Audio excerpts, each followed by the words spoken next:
Underground मेट्रोचं काम आपण सुरू केलेलं आहे। कात्रज ते फुरसुंगी ही मेट्रो आपल्याला न्यायची आहे। कात्रज ते हिंजवडी मेट्रो मार्गाच्या कामाला आपल्याला गती द्यायची आहे। कात्रज चौक ते भिलारवाडी दरम्यान रस्त्याचं रुंदीकरण आपल्याला करायचं आहे।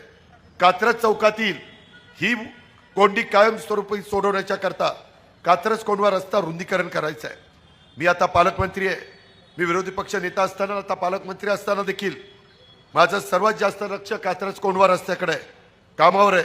मी स्वतः भल्या पाटे येऊन भेट देऊन कामाची पाहणी केलेली आहे, सातत्याने आढावा घेतोय। या कामाकरता काहींच्या जमिनी ह्या ॲक्वायर करायच्या होत्या, त्याला अधिग्रहण म्हणतात।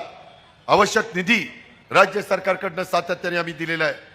मी आमच्या जाहीरनाम्यामध्ये देखील कात्रज कोंढवा रस्ता पूर्ण करण्याचं वचन दिलेलं आहे। तुम्ही अजित पवारांना ओळखता, मी आपल्या सर्वांना सांगतो, नागरिकांनो, 6 महिन्याच्या आत हा रखडलेला रिंग रोड रस्ता मी नाही पूर्ण केला तर नावाचा अजित पवार सांगणार नाही। फक्त मला महानगरपालिका ताब्यात द्या, त्याच्यामध्ये कुठेही अडचण